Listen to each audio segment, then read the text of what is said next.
बच्चों को सिखाने का सबसे वाहियात तरीका है उनको ये कहना कि ऐसा करो, ऐसा ना करो। ऐसी हर चीज को बच्चा अपनी आजादी पे हमला समझता है और वो खौफ के मारे करता है। जो आप कहते हैं करता है, केवल खौफ के मारे करता है।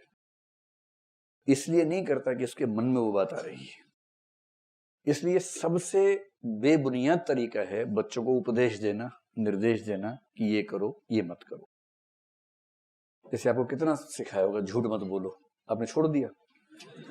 देखिए सब वैसे के वैसे।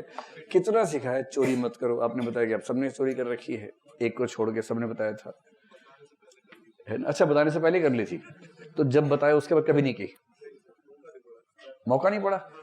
अच्छा मतलब सारे दोस्त ताला लगा के रखते थे, मौका ही नहीं मिला आपको।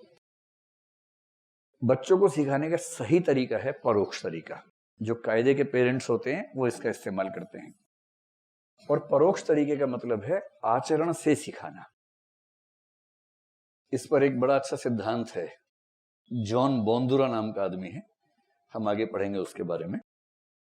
बच्चे ऑब्जर्वेशन से सीखते हैं। पेरेंट्स क्या कर रहे हैं वो सीखते हैं, न कि पेरेंट्स क्या कह रहे हैं वो सीखते हैं। कई माँ बाप बड़े दया वाले भाव से बोलते हैं। जैसे बाप मान लीजिए सुट्टा लगाने वाला आदमी है, बच्चों ने बिगड़ गया था, उसके बाद से पिए जा रहा है, सिगरेट पिए जा रहा है, दिन में 30-40 फूंक देता है। इतना फूंकता है कि उसको घर में भी नहीं रहा जाता उसके बिना। मतलब कुछ लोग ऐसे हैं कि बाहर फूंक के आते हैं सिगरेट, अंदर नहीं, घर के अंदर पवित्र बन जाते हैं अचानक। फिर तलब उठी, बाहर के किसी बहाने से फू फू फू किया, उसके बाद वापस आ गए घर में। कई लोग तो इस तरह से करते हैं। ठीक है, वो फिर भी इस सेंस में ठीक है कि बच्चे के सामने ऐसी हरकत नहीं कर रहे भाई, खुद को कंट्रोल नहीं कर पा रहे, कोई बात नहीं, बच्चे को तो मत खराब करो। कुछ इस से पार हो जाते हैं, फिर वो घर के अंदर ही कार्यक्रम शुरू कर देते हैं। सिगरेट पी रहे हैं, हर 3-4 वाक्य में 3-4 गालियां दे रहे हैं, घर के अंदर ही पूरा माहौल एकदम बना के रखते हैं। अब बच्चा वो सब सुन रहा है, वो सब देख रहा है।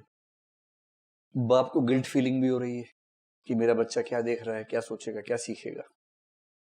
क्या सोचेगा से तो मुक्त हो चुका है वो, और क्या सीखेगा उसके मन में ही आता है। तो ऐसे पेरेंट्स बच्चों के सामने बड़ी दयनीय सा चेहरा बना के बोलते हैं कि बेटा ये सीखना मत, मैं तो बेटा बहुत मजबूर हूं बेटा, गलती से मैंने शुरू कर दिया था बेटा, ये तो जहर है बेटा, जहर, मेरे फेफड़े खत्म हो गए बेटा, मैं जल्दी मर जाऊंगा, तुम ये मत करना बेटा। बच्चा बोलता है हाँ पापा मैं कभी नहीं करूंगा। उसके मन में आता है एक बार तो ट्राई करूंगा। ऐसे तो नहीं भाई, अगर ये इतना ही जहर है तो कितना शौक से कैसे सुबह से शाम तक लगा रहता है मेरा पापा। ऐसे अगर कोई घर में पेरेंट्स गालियां बकते हैं और वो उम्मीद करते हैं कि बच्चा गालियां नहीं देगा, तो इससे हवाई उम्मीद कोई नहीं है। वो गाली नहीं देते हैं तो भी ये उम्मीद नहीं करनी चाहिए कि बच्चा नहीं देगा, लेकिन अगर वो गाली दे रहे हैं उसके बाद तो उनको हक ही नहीं बनता है। 2 साल का बच्चा अगर घर में गालियां दी जाती, वो बाहर के इलाके में प्रसिद्ध हो जाता है कि 2 साल का बच्चा पर गालियां बड़ी अच्छी देता है। ऐसे बच्चे प्रसिद्ध हो जाते हैं अगर घर के अंदर गालियां चल रही हो। आपने ऐसा कोई बच्चा देखा हो? शायद मैंने तो एक देखा है। एक हमारा पड़ोसी था, उसका घर क्या था, गांव था, मतलब 5-6 परिवार मिलकर रहते थे एक ही घर में, संयुक्त परिवार था। उनमें एक चाचा था, एक ही होता है बेसिकली, खूब गालियां बकता था। और वो 2 साल का बच्चा इतना सा, अब उस बच्चे की डिमांड इतनी ज्यादा थी, वो बच्चा तोतली आवाज में गालियां बकता था।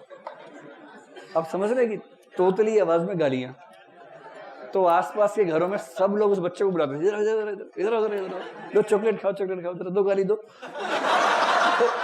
वो उसकी थोड़ा तोतलाती आवाज में गालियां सुन के मुग्ध हो जाते थे, कितनी मीठी मीठी गालियां दे रहा है, और उसके बाद चॉकलेट। और बच्चा मस्त सोच रहा है रोजगार मिल गया मुझे तो। इतनी कम उम्र में रोजगार, देखिए कितनी बड़ी बात है। और उसकी वजह क्या है? उसके घर में एक ऐसा व्यक्ति है जिसकी आवाज उसने सुनी है, और उसने महसूस किया कि इन शब्दों का असर बाकी शब्दों से ज्यादा है। उसे पता नहीं उसका मतलब क्या है, उसको बस ये पता है कि इस शब्द में ताकत है। और जब उसको लगता है मेरी बात कोई नहीं सुन रहा, वो शब्द बोल देता है। फिर सब ध्यान से सुनते हैं तो उसको लगता है एकदम सही बात है, कितना ताकतवर शब्द है। फिर वो अभ्यस्त हो जाता है। यही सारा खेल है। जॉन बोंदुरा नाम है इस भोंदू नहीं, बोंदुरा। जॉन बोंदुरा नाम का एक मनोवैज्ञानिक है। इसने रिसर्च करके स्थापित किया कि बच्चे इंस्ट्रक्शन से नहीं सीखते हैं, बच्चे सीखते हैं ऑब्जर्वेशन से, अवलोकन से, माता पिता का व्यवहार देखकर सीखते हैं। अगर आपने बच्चों को थोड़ा सा ध्यान से गौर किया हो तो 6-8 महीने का बच्चा अपने बाप और माँ की एक्टिंग खूब करता है, उसको रोल प्लेइंग कहते हैं। जैसे बाप मान लीजिए ब्रीफकेस लेके जाता है ऑफिस, तो बच्चा ब्रीफकेस जैसी कोई वस्तु उठा लेगा, ऐसे चलेगा, फिर बोलेगा सुनीता खाना बना दिया। माँ सोच रही है कि देखो ये टिंडा इतना छोटा सा नाम से बोल रहा है मुझे, लेकिन माँ मुग्ध हो जाती है कितना प्यार से बोलता है बच्चा। फिर वो बाप के सामने माँ की एक्टिंग करता है, एकदम आटे वाटे में हाथ रखकर चला जाता है, ए जी खाना खा लो। तो ए जी मतलब अबे गधे, शॉर्ट फॉर्म में।